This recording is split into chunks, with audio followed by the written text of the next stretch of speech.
Em 2007, a ONU, a Organização das Nações Unidas, criou o Dia Mundial de Conscientização do Autismo, comemorado no dia 2 de abril. A data foi instituída como uma forma de alertar e conscientizar a sociedade sobre a síndrome. A Organização Mundial da Saúde estima que o número de autistas no mundo chega a 70 milhões de pessoas. E deste número, uma fatia de 2 milhões está concentrada no Brasil. O autismo é uma síndrome que afeta o desenvolvimento em 3 áreas: a comunicação, a socialização e o comportamento. E para falar sobre esse assunto, convidamos a psicopedagoga e mestre em educação especial, Socorro Santos. Seja muito bem-vinda ao Conhecer e Aprender. Bom, eu agradeço o convite, estou aqui para responder. Socorro, existe um conceito acerca do autismo? Qual é esse conceito de fato, para que a gente possa conhecer um pouquinho mais sobre a síndrome? Bom, o conceito é que o autista, né, vive em seu próprio mundo, só que não é verdade. O que os teóricos falam é que o autista vive em seu próprio mundo e não socializa, não fala, mas a gente sabe que eles vivem no nosso próprio mundo e que eles fazem parte da sociedade. E que o autista está aí para provar, tem muitos autistas chegando à faculdade, ao ensino médio, e a gente sabe que a sociedade hoje ainda tem muito preconceito, mas que eles estão entre nós e vão ficar, né? Então, o que a gente quer é que a sociedade aceite. Eu sou mãe de uma criança autista também e lutam por essa causa. Certo, Socorro. Agora, existem alguns níveis, né, alguns graus de autismo. E aí eu queria que você falasse um pouquinho sobre isso. Então, existe o severo, que é o clássico, o moderado e o leve. Então, dentro do severo, o clássico, está as crianças severas, que nunca vão falar, mas que tem hoje a comunicação alternativa, por meio de trocas de figuras. Até mesmo as crianças severas, elas são capazes de aprender. E tem o autismo moderado, que está dentro da criança, que é um autismo atípico, que chama, que não tem todas as características, mas também que está dentro do autismo. Esse chega a estudar com mediador e consegue aprender também. E tem o autismo leve, que é o síndrome de Asperger, e o autismo de alto funcionamento, que eles conseguem ter uma vida razoável e podem chegar à faculdade, casar e ter uma família. Certo. Com relação a diagnóstico, né? Porque a gente imagina que você percebe logo nos primeiros anos de vida, você já consegue identificar e às vezes a família identifica ou a escola. Mas aí, em termos de diagnóstico, quem é que pode dar esse diagnóstico? Bom, só quem pode dar esse diagnóstico é o neuro. Mas existem os profissionais que podem dar um parecer. E o pai pega esse parecer do psicopedagogo, do fono, do psicólogo e leva até o neuro. Porque muitas das vezes o neuro não tem medo ainda. Isso é que é a verdade. Em Manaus ainda tem neuro que tem medo de dar o diagnóstico. Não é que um papel vai fazer a diferença, mas para o pai é importante, porque através do diagnóstico, do papel, é que ele vai procurar ajuda. E tem família que nega. Então, eu nego que meu filho tem autismo, e aí eu vou deixando passar o tempo. Quando eu vejo que ele já está com 5, 7 anos, é que eu vou correr atrás e a gente perdeu um tempo precioso. E esse diagnóstico, o diagnóstico precoce, com 2, 3 anos, é que a gente vê que a criança consegue evoluir melhor. Um diagnóstico tardio, de 7, 8 anos, a criança vai evoluir, mas não como deveria. Então, o neuro e o psiquiatra podem dar esse diagnóstico, sim. Certo. Nesse caso, né, a gente percebe que existe muito preconceito, às vezes a falta do conhecimento até atrasa um pouco mais iniciar um tratamento, ou até a trabalhar mesmo com que essa criança se sinta bem diante de todo o contexto que está inserido. Mas e aí, existe algo que desencadeia o autismo? Existe algum estudo que aponta isso ou não? Bom, como eu estudei, eu fiz um mestrado e a minha tese foi o aprendizado da criança com autismo. Na verdade, eu fiz esse mestrado para ajudar meu filho em casa. Porque assim, eu fiquei perdida, então eu queria conhecer. Eu queria conhecer porque é desconhecido para algumas pessoas. O autismo não pega, não é doença, é um modo de ser, diferente de ser. Então, assim, o autista, o autismo em si, né, a criança consegue evoluir, sim, mas se o diagnóstico for tardio, não consegue, tá entendendo? E a aprendizagem da criança autista ela é muito difícil. Por quê? Algumas crianças vão para a escola, conseguem aprender na série correta. Entrou no primeiro ano, consegue. E muitas das crianças não. A gente tem que regredir uma série para ela conseguir aprender.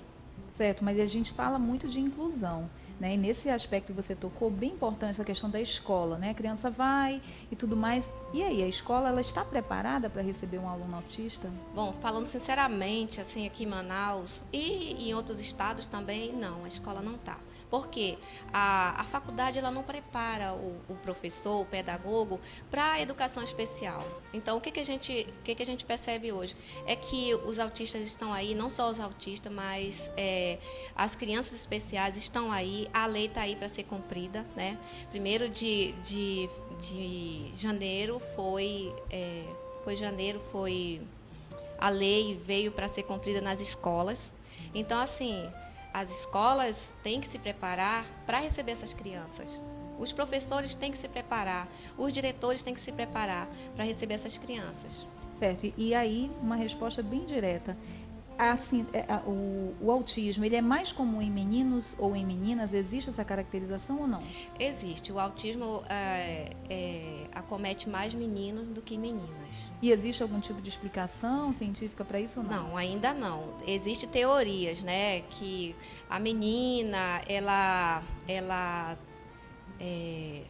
no ventre da mãe, né? São as teorias. Ela tem mais forte algumas doenças tipo rubéola, outras coisas, outras doenças. Então ela é mais forte, então ela consegue, né, se livrar de alguma forma lá no ventre da mãe as síndromes. O menino não, ele é mais vulnerável dentro do ventre da mãe.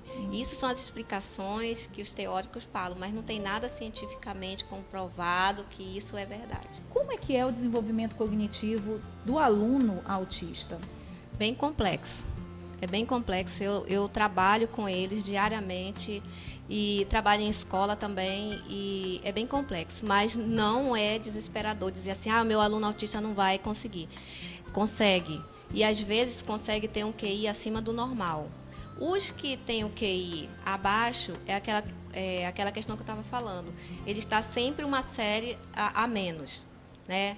Mas isso não significa que ele não vai aprender. É só porque cada um tem seu tempo. E os alunos autistas também, e os normais, ditos normais também. Cada um tem o seu tempo. Eu tenho meu tempo, você tem seu tempo de aprendizado.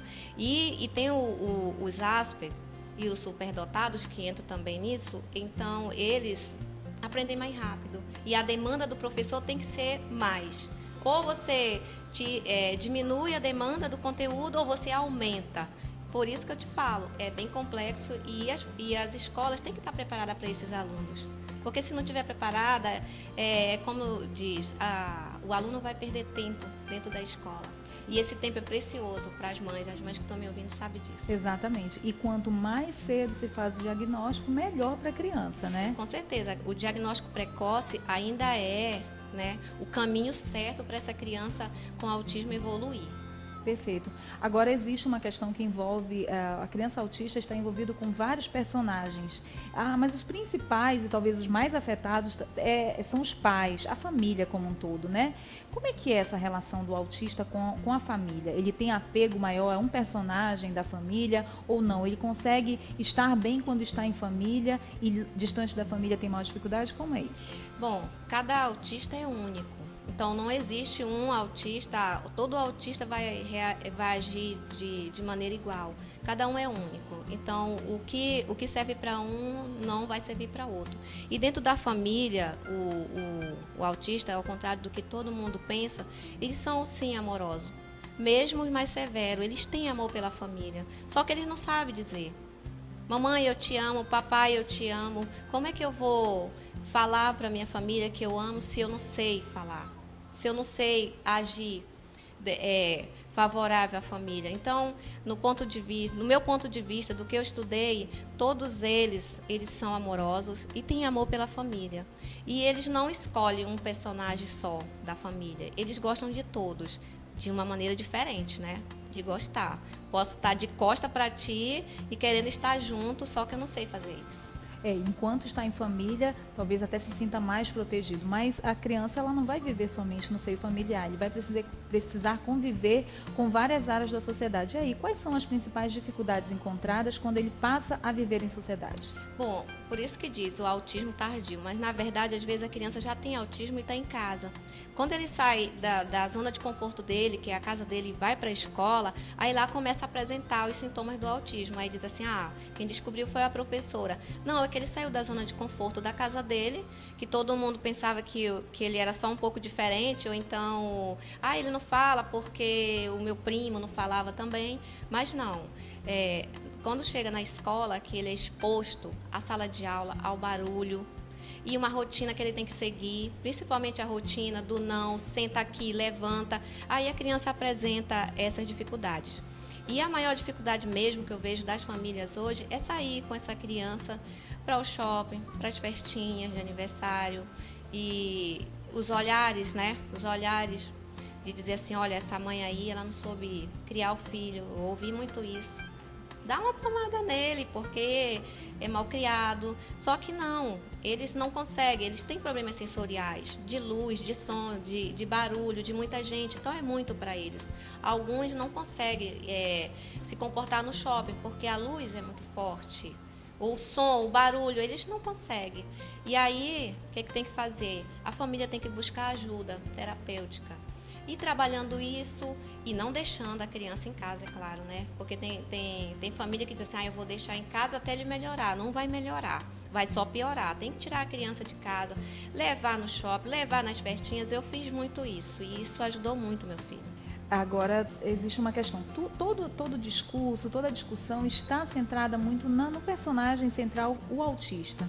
Mas e a família? A gente sabe que esse envolvimento todo gera muita confusão e, às vezes, até desestrutura as famílias. Como é que é? Existe algum apoio para as famílias? O que as famílias podem procurar para tentar também ser apoiados nesse processo tão difícil? Olha, é tão difícil porque, às vezes, a própria família não quer a ajuda.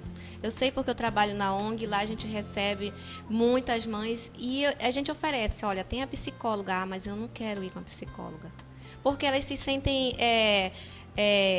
incapazes, se sentem mal, se sentem culpadas. Muitas das mães se sentem culpadas. O meu filho é assim por minha culpa, alguma coisa que eu fiz na gravidez, né? Se eu não tivesse me estressado, se eu não tivesse trabalhado, isso não teria acontecido com ele, vem a culpa.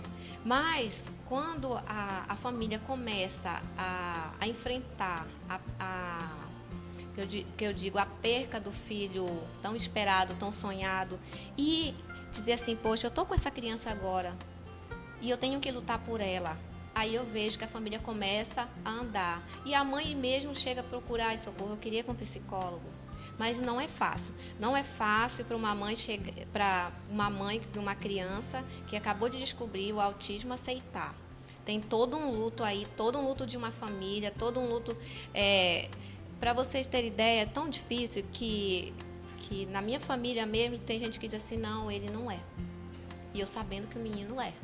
Tá entendendo? Então não é fácil, não é fácil. Eu tive que enfrentar uma luta muito grande e eu sei que outras mães enfrentam a luta até do preconceito dentro da própria família, dos pais, dos avós não aceitarem a criança. E nem para por aí, né, Socorro? Não. Porque a gente sabe que, por exemplo, os direitos que são assegurados ao autista também garantem até vagas preferenciais no estacionamento, questão de fila preferencial. E aí ver uma criança naquele estado que aparentemente não tem problema algum, pode gerar algum tipo de comprometimento ou não, isso não acontece?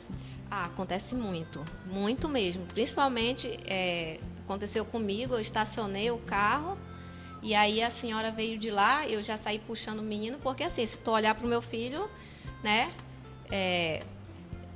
é perfeito. Então, eles acham que vaga preferencial só se tiver em cadeira de roda ou alguma coisa. Aí eu tirei o menino do carro e a senhora veio querer me bater porque eu estava estacionado na vaga que não era para o meu filho. Então, eu sempre ando com diagnóstico, a carteira lá em cima. É chato a gente ter que tirar um documento, é ruim. Eu me senti mal, você ter que provar por A mais B que o seu filho precisa estacionar ali, que seu filho precisa passar principalmente aeroporto. Eles não compreendem, né? Não vê nada na criança e não querem deixar passar. E isso daí causa um mal-estar muito grande, porque você fica chateado, porque você tem que andar com documento para estar mostrando. O tema é muito, de fato, muito interessante e também muito delicado. Existem muitas questões para serem tratadas, mas nosso tempo é curto mesmo. Eu quero te agradecer pela sua participação e dizer que realmente o seu trabalho é digno de honra e eu espero que, como mãe, você seja retribuído por todo esse investimento na vida do seu filho, viu, Socorro? E eu só tenho a agradecer a vocês e à sociedade. Eu só queria deixar uma mensagem, que o dia 2 de abril não seja só um dia. Eu queria que dia 2 de abril fosse para sempre, fosse todos os dias, e que meu filho pudesse sair de casa e eu não ter olhares preconceituosos. Não só meu filho, mas o filho de todos aqui em Manaus, que a gente sabe que existe muitos autistas, existe muitas mães sofrendo e com seu filho em casa por medo de sair de casa pelos preconceitos da própria família e da sociedade, principalmente da sociedade. Muito obrigada, viu, Socorro? A gente está com você nessa luta. Obrigada. Pois é, gente, o tema autismo está em todas as esferas da sociedade e os direitos de cada um destes cidadãos estão assegurados. É importante que cada um de nós tenha o conhecimento sobre cada uma dessas leis para que nenhum desses direitos sejam esquecidos. Nós vamos a um rápido intervalo e já voltamos.